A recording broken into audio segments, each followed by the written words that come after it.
Whether you enjoy horror movies or not, I'm sure you have heard of the movie Annabelle, the story of the creepy-looking doll that is possessed by a demon. But that's just a movie, right?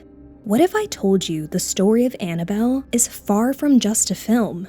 Would you believe me if I told you this doll caused so much destruction and fear that it is sealed in a glass case, plastered with warning signs?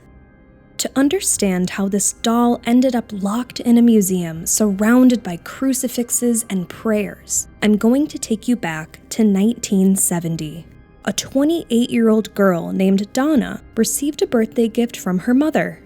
Like anyone receiving a gift, whether you like it or not, you act happy. Strangely, Donna seemed to actually like this Raggedy Ann doll. It was a large stuffed doll with messy red hair, huge black eyes with a stripe of white around them, material cut into a triangle to act as a nose, and a long white dress. As you can tell, it really was a raggedy doll. After receiving the doll, Donna took it to her apartment where it was granted a seat on the sofa. That is where it stayed for a while and drew people's attention as if it were one of those welcome mats you put at the door.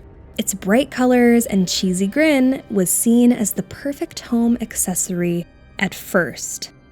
Almost immediately, Raggedy Ann seemed to have a mind of her own. She would be found by Donna and her roommate, moved around the room and in different positions. Her clothes would be readjusted, and creepiest of all, her facial expressions appeared to shift, depending on the topic of conversation.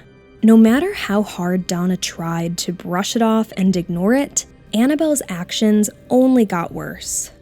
Donna began finding notes scattered around her apartment. Strangely, the notes were written on parchment paper, which Donna later said she didn't even own. The notes read, "Help me." All Donna and her roommate Angie could do was carry on with life and try to forget about it.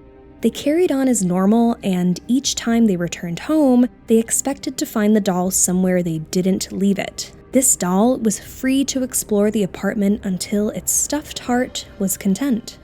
Angie had a boyfriend called Lou. One afternoon, Lou was at the apartment, seemingly alone. Donna wasn't home, and it seemed as if Annabelle wanted to play.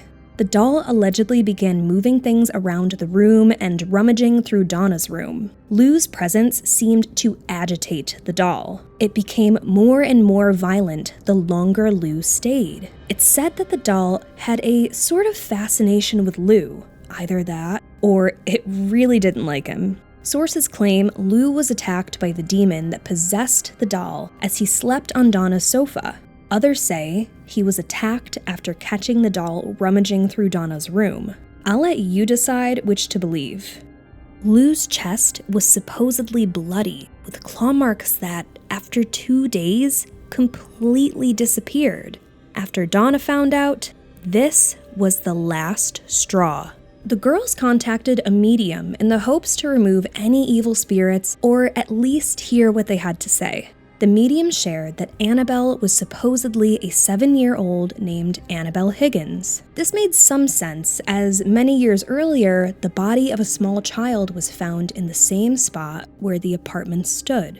Many years before this young girl named Annabelle Higgins was supposedly killed after getting hit by a car. The apartments were built in the exact spot where she met her demise. Although very tragic, not many people believed the spirit of the 7-year-old could cause so much chaos. The medium told Donna the doll was alone and just wanted to be loved.